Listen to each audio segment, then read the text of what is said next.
ಎಲ್ಲರಿಗೂ ನಮಸ್ತೆ. ನಿಮಗೆಲ್ಲ ಖಾಲಿ ಯೋಗ ಕಾರ್ಯಕ್ರಮಕ್ಕೆ ಸುಸ್ವಾಗತ. ನನ್ನ ಹೆಸರು ಅಂಜು ಸುಂದರೇಶ್, ನಿಮ್ಮ ಯೋಗ ಟ್ರೈನರ್ ಮತ್ತು ಥೆರಪಿಸ್ಟ್.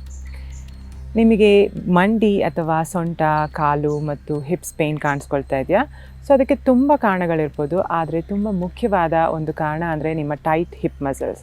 ಸೊ ಈ ಹಿಪ್ ಮಸಲ್ಸ್ ಟೈಟ್ ಆಗಲಿಕ್ಕೆ ಅದಕ್ಕೂ ತುಂಬ ಸಹ ಕಾರಣ ಇದೆ. ಬಟ್ ಮೇಯ್ನಾಗಿ ತುಂಬ ಹೊತ್ತು ಕೂತ್ಕೊಳ್ಳೋದ್ರಿಂದ ನಿಮ್ಮ ಹಿಪ್ ಮಸಲ್ಸ್, ನಿಮ್ಮ ಹ್ಯಾಮ್ಸ್ಟ್ರಿಂಗ್ಸ್ ಟೈಟ್ ಆಗುತ್ತೆ.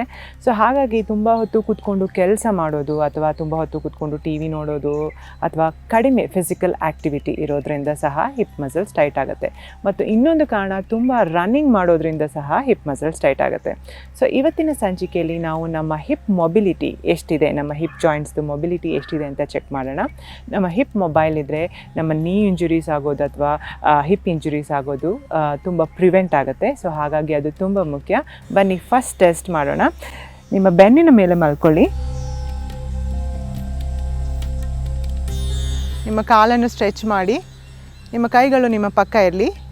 ಈಗ ನಿಮ್ಮ ಕಾಲನ್ನು ನಿಮ್ಮ ಲೋವರ್ ಬ್ಯಾಕನ್ನು ಲಿಫ್ಟ್ ಮಾಡ್ದಲೇ ನೀವು ಕಾಲನ್ನು ಮೇಲೆ ಎತ್ತಬೇಕು. ನಿಮ್ಮ ಕೋರ್ ಎಂಗೇಜ್ ಆಗಿರಬೇಕು, ನಿಮ್ಮ ಹೊಟ್ಟೆ ಒಳಗಿರಬೇಕು. ನಿಮ್ಮ ಲೋವರ್ ಬ್ಯಾಕ್ ಎಷ್ಟಾಗುತ್ತೆ ಅಷ್ಟು ನೆಲಕ್ಕೆ ಟಚ್ ಆಗ್ತಾ ಇರಬೇಕು. ಈಗ ನೀವು ಇನ್ಹೇಲ್ ಮಾಡ್ತಾ ನಿಮ್ಮ ರೈಟ್ ಲೆಗ್ಗನ್ನು ಮೇಲೆ ಎತ್ತಿ, ಎಷ್ಟಾಗುತ್ತೆ ಅಷ್ಟು ಮೇಲೆ ಎತ್ತಿ. ಸೊ ನಿಮ್ಮ ಕಾಲು 90 ಡಿಗ್ರೀಸಲ್ಲಿ ಇದ್ದರೆ ನಿಮ್ಮ ಹಿಪ್ ಮೊಬಿಲಿಟಿ ಚೆನ್ನಾಗಿದೆ ಅಂತ ಅರ್ಥ. ಈಗ ನಾವು ಇನ್ನೊಂದು ಕಾಲಲ್ಲಿ ಮಾಡೋಣ. ಈಗ ನಿಮ್ಮ ಲೆಫ್ಟ್ ಸೈಡ್ ಮೊಬಿಲಿಟಿ ಎಷ್ಟಿದೆ ಅಂತ ಚೆಕ್ ಮಾಡೋಣ. ಎಗೇನ್ ನಿಮ್ಮ ಲೆಫ್ಟ್ ಲೆಗ್ಗನ್ನು ಎಷ್ಟಾಗುತ್ತೆ ಅಷ್ಟು ಮೇಲೆ, ನಿಮ್ಮ ಲೋವರ್ ಬ್ಯಾಕನ್ನು ಲಿಫ್ಟ್ ಮಾಡ್ದಲೇ ಎಷ್ಟಾಗುತ್ತೆ ಅಷ್ಟು ಮೇಲೆ ಎತ್ತಿ.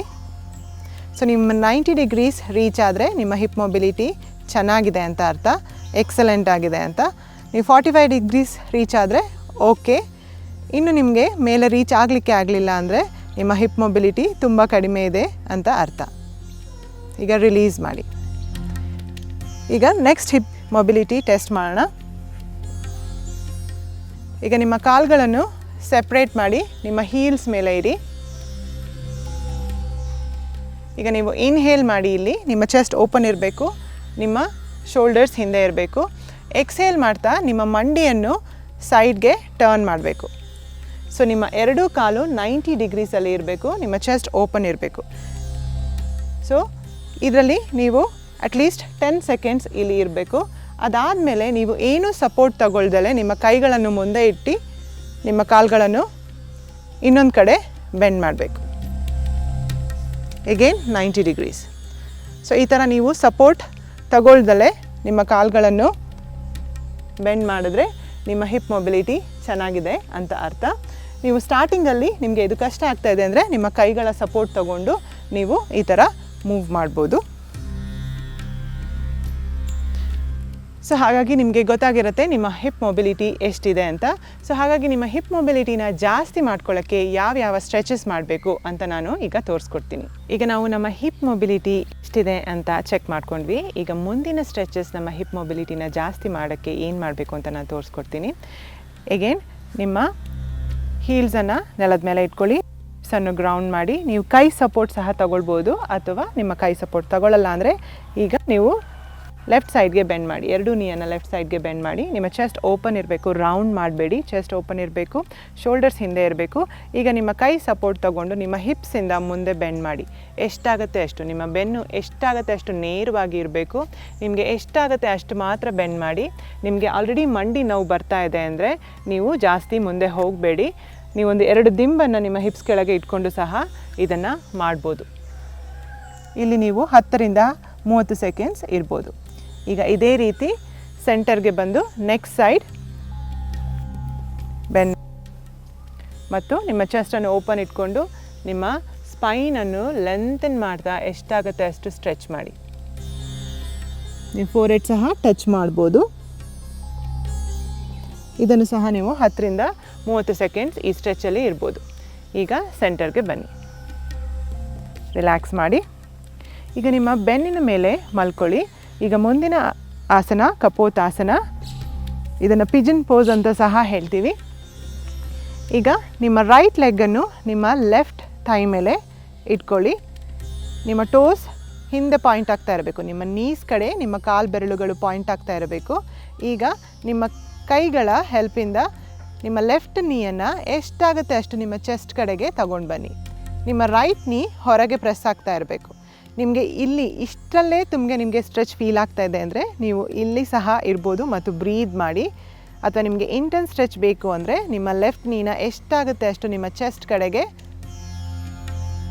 ತಗೊಂಡು ಬನ್ನಿ.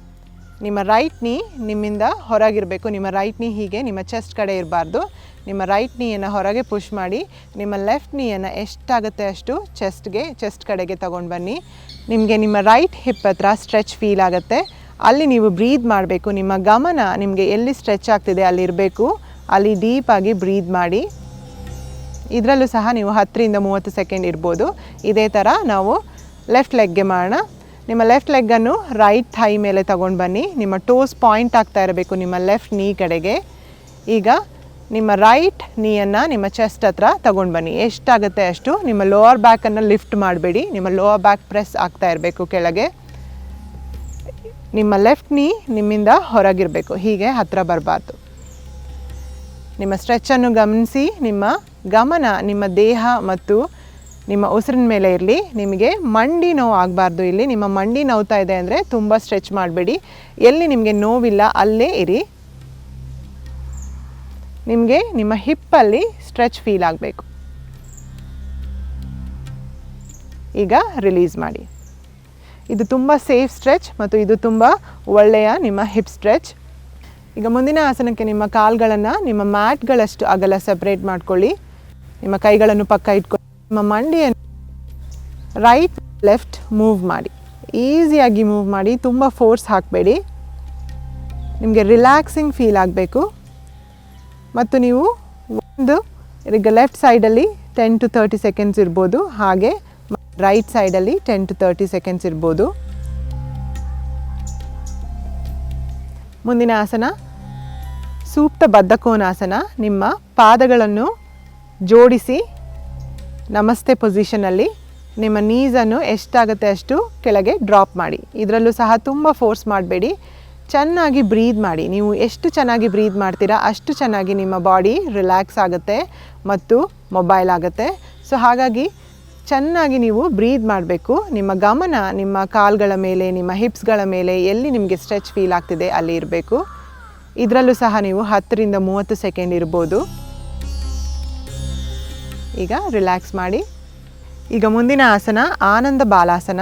ಇದಕ್ಕೆ ನಿಮ್ಮ ಎರಡೂ ಕಾಲುಗಳನ್ನು ನಿಮ್ಮ ಚೆಸ್ಟ್ ಹತ್ರ ತೊಗೊಂಡು ಬನ್ನಿ. ನಿಮ್ಮ ಕೈಗಳಿಂದ ನಿಮ್ಮ ಕಾಲುಗಳ ಔಟರ್ ಎಡ್ಜನ್ನು ಇಟ್ಕೊಳ್ಬೋದು. ಇಟ್ಕೊಂಡು ನಿಮ್ಮ ಕಾಲುಗಳನ್ನು ಎಷ್ಟಾಗುತ್ತೆ ಅಷ್ಟು ಮೇಲೆ ಸ್ಟ್ರೆಚ್ ಮಾಡಿ. ನಿಮ್ಮ ನೀಸನ್ನು ಕೆಳಗೆ ತಗೊಳಕ್ಕೆ ಬರಲಿಕ್ಕೆ ಟ್ರೈ ಮಾಡಿ. ಸೊ ಇದು ನಿಮಗೆ ಕಷ್ಟ ಆಗುತ್ತೆ ಅಂದರೆ ನೀವು ಬರೀ ಒಂದು ಕಾಲಲ್ಲಿ ಫಸ್ಟ್ ಮಾಡ್ಬೋದು. ಅದನ್ನು ಎಷ್ಟಾಗುತ್ತೆ ನೀಯನ್ನು ಕೆಳಗೆ ತರಲಿಕ್ಕೆ ಟ್ರೈ ಮಾಡಿ. ತುಂಬ ಪುಷ್ ಮಾಡಬಾರ್ದು. ಎಷ್ಟಾಗುತ್ತೆ ಅಷ್ಟು. ನಿಮ್ಮ ಲೋವರ್ ಬ್ಯಾಕ್ ನೆಲಕ್ಕೆ ಪ್ರೆಸ್ ಆಗ್ತಾ ಇರಬೇಕು. ನಿಮ್ಮ ಲೋವರ್ ಬ್ಯಾಕನ್ನು ಲಿಫ್ಟ್ ಮಾಡಬೇಡಿ. ಈಗ ಬ್ರೀದ್ ಮಾಡಬೇಕು. ಬ್ರೀದಿಂಗ್ ತುಂಬ ಇಂಪಾರ್ಟೆಂಟ್. ಯಾವುದೇ ಒಂದು ಆಸನದಲ್ಲೂ ಚೆನ್ನಾಗಿ ಬ್ರೀದ್ ಮಾಡಿ. ಡೀಪಾಗಿ ಬ್ರೀದ್ ಮಾಡಿ. ಚೆನ್ನಾಗಿ ಬ್ರೀದ್ ಮಾಡಿ. ಆಗ ನಿಮ್ಮ ಬಾಡಿ ಅದು ಹಾಗೆ ಫ್ಲೆಕ್ಸಿಬಲ್ ಆಗುತ್ತೆ. ಈಗ ರಿಲೀಸ್ ಮಾಡಿ.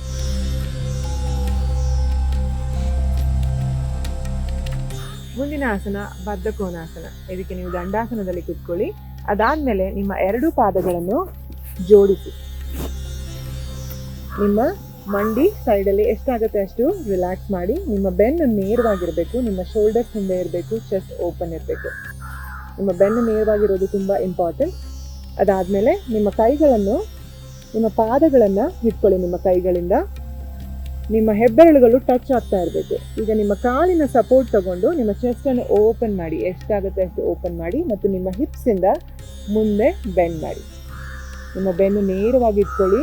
ನೀವು ಮುಂದೆ ಹೋಗಬೇಕು. ಕೆಳಗೆ ಹೋಗಲಿಕ್ಕೆ ಟ್ರೈ ಮಾಡಬೇಡಿ. ಹೀಗೆ ಮುಂದೆ ಹೋಗಲಿಕ್ಕೆ ಟ್ರೈ ಮಾಡಿ. ನಿಮ್ಮ ಸ್ಪೈನ್ ಎಷ್ಟಾಗುತ್ತೆ ಅಷ್ಟು ಸ್ಟ್ರೆಚ್ ಆಗಬೇಕು. ನಿಮಗೆ ಎಷ್ಟಾಗುತ್ತೆ ಅಷ್ಟು ಮಾತ್ರ ಮುಂದೆ ಹೋಗಿ. ನಿಮ್ಮ ಸ್ಟ್ರೆಚ್ಚನ್ನು ಗಮನಿಸಿ. ನಿಮ್ಮ ಹಿಪ್ಪಲ್ಲಿ ಸ್ಟ್ರೆಚ್ ಆಗುತ್ತೆ. ನಿಮ್ಮ ಗ್ರಾಯಿನ್ ರೀಜನಲ್ಲಿ ಸ್ಟ್ರೆಚ್ ಆಗುತ್ತೆ. ಅಲ್ಲಿಗೆ ಬ್ರೀದ್ ಮಾಡಿ. ಈಗ ಇನ್ಹೇಲ್ ಮಾಡಿ ಮುಂದೆ ಬನ್ನಿ. ಇದನ್ನು ನೀವು 30ರಿಂದ 60 ಸೆಕೆಂಡ್ ಸಹ ಮಾಡ್ಬೋದು. ಮೇಯ್ನ್ ಆಗಿ ನಿಮ್ಮ ಸ್ಪೈನ್ ನೇರವಾಗಿ ಇಟ್ಕೊಳ್ಳಿ. ನಿಮ್ಮ ಮಂಡಿ ಮೇಲಿದ್ರೂ ಪರವಾಗಿಲ್ಲ. ನಿಮ್ಮ ಮಂಡಿ ಮೇಲೆ ಬರ್ತಾ ಇದೆ ಅಂದರೆ ನಿಮ್ಮ ಕಾಲ್ಗಳನ್ನು ನೀವು ಮುಂದೆ ತಗೊಂಡು ಹೋಗಬೇಕು. ನಿಮ್ಮ ಮಂಡಿ ರಿಲೀಸ್ ಆಗ್ತಾ ಇದ್ದರೆ ನಿಮ್ಮ ಹಿಮ್ಮಡಿಗಳನ್ನು ನೀವು ನಿಮ್ಮ ಬಾಡಿ ಹತ್ರ ತಗೊಂಡು ಬರ್ಬೋದು. ಎಷ್ಟಾಗುತ್ತೆ ಅಷ್ಟು. ನಿಮ್ಮ ಸ್ಪೈನನ್ನು ನೇರವಾಗಿ ಇಟ್ಕೊಳ್ಳಿ. ಇವತ್ತಿನ ಸಂಚಿಕೆಯಲ್ಲಿ ನಮ್ಮ ಹಿಪ್ಸನ್ನು ಹೇಗೆ ಸ್ಟ್ರೆಚ್ ಮಾಡೋದು ಅಂತ ನೋಡಿದ್ವಿ. ನಮ್ಮ ಹಿಪ್ಸ್ ಹೆಲ್ದಿಯಾಗಿ ಇರಬೇಕು ಅಂದರೆ ಬರೀ ಸ್ಟ್ರೆಚ್ ಮಾಡಿದ್ರೆ ಸಾಲಲ್ಲ, ಸ್ಟ್ರೆಂಥನ್ ಸಹ ಮಾಡಬೇಕು. ಸೊ ಹಾಗಾಗಿ ಮುಂದಿನ ಸಂಚಿಕೆಯಲ್ಲಿ ನಮ್ಮ ಹಿಪ್ ಮಸಲ್ಸನ್ನು ಹೇಗೆ ಸ್ಟ್ರೆಂಥನ್ ಮಾಡೋದು ಅಂತ ನೋಡೋಣ. ಅಲ್ಲಿ ತನಕ ಅಭ್ಯಾಸ ಮಾಡ್ತಾ ಇರಿ. ನಮಸ್ಕಾರ.